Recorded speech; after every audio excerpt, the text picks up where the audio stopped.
شفاخانه ارتوپدی صلیب سرخ در کابل، مرکزی که روزانه حدود 60 معلول به آن مراجعه می کند. شدت یافتن جنگ و افزایش شمار معلولان جنگ باعث شده که این مرکز فعالیت خود را توسعه دهد.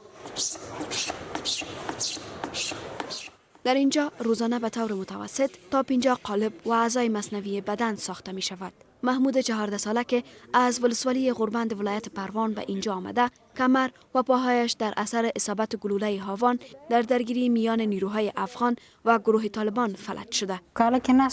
در خانه نشسته بودیم، نان خوردیم، چای را هم خوردیم. هاوان آمد و در خانه ما اصابت کرد. 5 کودک شهید شدند و 3 تن زخمی. در بین زخمیان خودم هم بودم و دیگران رفتن و رخصت شدند.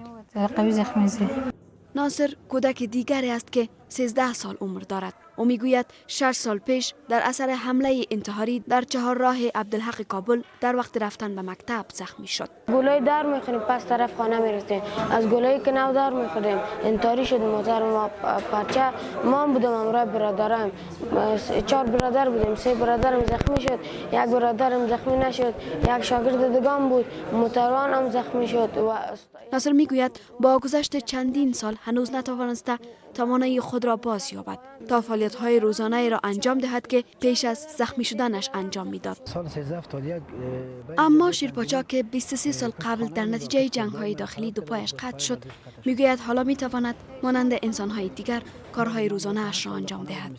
واقعا نگران کننده است. همیشه ما را رنج میده. ما میخوایم بس از جنگ، بس از که قدر معلول و معیوب و بیوه و شهید دادیم دارنده کشور که همگیش با فقر و بیچارگی و مشکلات دست پنجه نرم میکنند.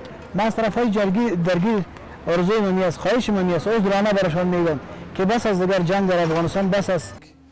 نجم الدین هلال رئیس این مرکز میگوید از 12 تا 15 هزار معلول جدید در 7 مرکز ثبت می شود که بیشتر آن مردانند. یک چیز بر ما واضح هست که معلولینی که در جنگ صدمه دیدن اکثریتشان مرد هستند. بعد از او باز خانم ها و طفلا و گپا را برمیاد. چرا طبعا مردها زیادتر در جنگ دخیل هستند. با گفته وی پیش از این سالانه بین 7 تا 8 هزار اعضای مصنوعی بدن و قالب های آن را می ساختند. مرکز ارتوپدی صلیب سرخ در 7 ولایت افغانستان وجود دارد. هر مرکز 4 ولایت را تحت پوشش قرار داده است. معلولان و تولید اعضای مصنوعی در افغانستان در حال افزایش می‌یابد که جنگ در این کشور نسبت به هر وقت دیگر شدت گرفته است. اما قیمت این جنگ را بیشتر افراد غیر نظامی می‌پردازد.